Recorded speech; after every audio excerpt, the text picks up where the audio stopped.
आणि मुंबईमध्ये पाणी कपातीमुळे नागरिक त्रस्त झालेले आहेत, त्याला ठाकरे गट दोषी आहे अशी टीका मुंबईतल्या पाणी टंचाईवर आशिष शेलार यांनी केली आहे। चांगली कामं न केल्यानं नागरिकांना सोसावं लागतंय, आशिष शेलार यांची ही टीका। तर सत्ताधाऱ्यांची डीप क्लिनिंगच्या नावाखाली शोबाजी सुरू आहे असं अंबादास दानवे यांनी म्हटलंय। टक्केवारी आणि गुत्तेदारीसाठी अधिकाऱ्यांना वापरलं जातं असंही दानवेंनी म्हटलंय। मुंबई महापालिकेच्या पाणी कपातीच्या मुळे मुंबईकर त्रस्त आहेत। मुंबई महापालिका आयुक्तांनी याच्यावर तातडीने काम करणं आवश्यक आहे, आमची मागणी आहेच।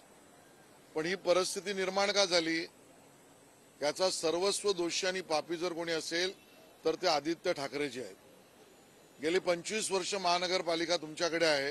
गेल्या 5 वर्षांमधलं ज्यावेळेला तुम्ही आदित्यजी सत्तेत होतात त्यावेळेला 5 वर्षांमध्ये मुंबईकरांच्या खिशामधून तुम्ही 30,000 कोटी रुपये घेतलेत।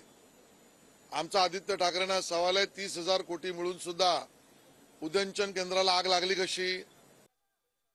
त्या पद्धतीने डीप क्लिनिंगच्या नावाखाली शोबाजी केली जाते।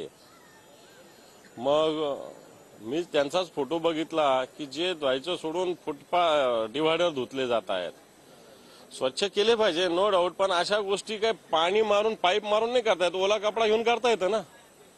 परंतु मला असं वाटतं पाण्याची उधळपट्टी जिथं गरज आहे तिथं न करता दुसऱ्या ठिकाणी केली जाते, वेगवेगळ्या नावाखाली, डीप क्लिनिंगच्या नावाखाली। आणि म्हणून अशा पद्धतीने हा प्रश्न पाण्याचा निर्माण झाला। बऱ्याच ठिकाणी पाण्यात कपात झाली, मुंबईमध्ये झाली, पुण्यामध्ये झालेली आहे, ठाण्यामध्ये झालेली आहे।